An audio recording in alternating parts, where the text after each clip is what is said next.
जय बजरंगबली। दोस्तों, आज हम बताएंगे आपको कि कैसे हनुमान जी का जन्म हुआ और उन्हें बालाजी क्यों कहते हैं और उनके कुल कितने नाम हैं, उन्हें किन किन नामों से जाना जाता है। बालाजी और हनुमान जी में क्या अंतर है, आज हम इस वीडियो में बताएंगे। दोस्तों, वीडियो को लास्ट तक देखना और अगर आप बालाजी की कृपा चाहते हैं तो प्लीज हमारे चैनल को सब्सक्राइब करके जाना।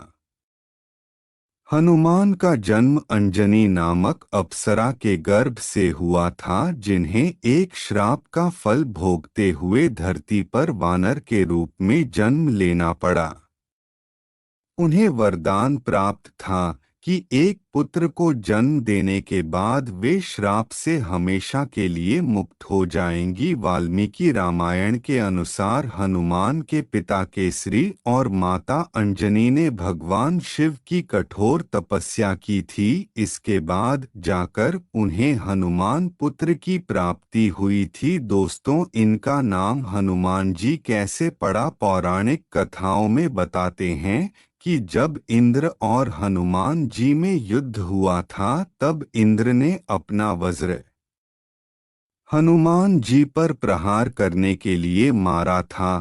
तब इंद्र का वज्र हनुमान जी की थोड़ी पर जाकर लगा और थोड़ी को संस्कृत में हनु बोलते हैं, तभी से इनका नाम हनुमान पड़ गया।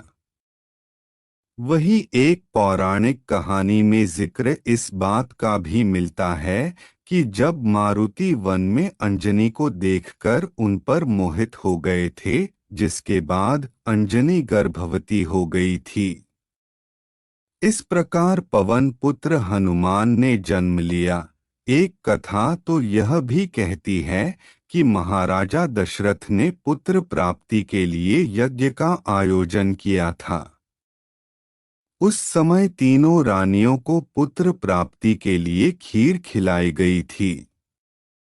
उस खीर का एक भाग कौआ अंजनी के पास ले गया। मां अंजनी ने उस खीर को प्रसाद समझकर चख लिया, जिसके बाद हनुमान ने जन्म लिया। हनुमान जी का नाम बालाजी क्यों पड़ा? हनुमान जी को बालाजी इसलिए कहा जाता है क्योंकि कई जगह हनुमान जी के बालपन की पूजा अर्चना की जाती है। इसके पीछे भी एक कहानी प्रचलित है, जिसके अनुसार भगवान श्री राम आज से 500 वर्ष पूर्व कलयुग की धरती पर आए थे। उन्होंने हनुमान जी को यहाँ लोगों के दुख दर्द दूर करने का आदेश दिया था। साथ ही यह भी कहा था कि तुम्हारे द्वार पर आने वाले सभी भक्तों के रोगों और भूत प्रेत बाधा को ठीक करना होगा। इसी तरह एक दिन एक ब्राह्मण ने अपने सपने में हनुमान जी को देखा, जो ब्राह्मण को पहाड़ी के नीचे खुदाई करने का आदेश दे रहे थे। वह ब्राह्मण हनुमान जी के निर्देशानुसार उस स्थान पर पहुंचा और जमीन खोदना शुरू कर दिया। कुछ देर खोदने के बाद उन्हें हनुमान जी की एक मूर्ति मिली जो बाल रूप में थी। हनुमान जी ने अपने बाल रूप में ब्राह्मण को वहां एक मंदिर बनाने के लिए कहा, जो सभी प्रभावित लोगों को ठीक कर देंगे। काला जादू, शोक या गंभीर बीमारी के शिकार लोगों को इन सभी समस्याओं से छुटकारा दिलाएंगे। इस प्रसंग के बाद से ही हनुमान जी के बाल रूप की पूजा की जाने लगी। ऐसा भी माना जाता है कि कलयुग में बालाजी में ही भगवान राम निवास करते हैं। हनुमान जी की पंचमुखी तस्वीर को घर में लगाने से घर में मौजूद सभी परेशानियां दूर हो जाती है। हनुमान जी के 12 नाम क्या है? हनुमान अंजनी सुत वायु पुत्र महाबल रामिष्ठ फाल्गुन सखा पिंगाक्ष अमित विक्रम उद्धिक्रमण सीता शोक विनाशन लक्ष्मण प्राण दाता दशग्रीव दर्पहा। हनुमान जी का मुंह दक्षिण दिशा में क्यों रहता है? हनुमान जी का मुख दक्षिण दिशा में होने की प्रमुख वजह यह है कि अब तक उन्होंने अपने जितने भी प्रभाव दिखाए हैं वह सभी दक्षिण दिशा में ही दिखाए हैं। इसी दिशा में लंका है, साथ ही सीता की खोज से लेकर लंका दहन और राम रावण का भीषण युद्ध भी दक्षिण दिशा में ही किया गया था। हनुमान चालीसा 7 बार पढ़ने से क्या होता है? हनुमान चालीसा का निरंतर 7 बार पाठ करने से व्यक्ति के सभी चिंताएं दूर हो जाती हैं। भक्तों को भूत पिशाच की समस्या से मुक्ति मिलती है।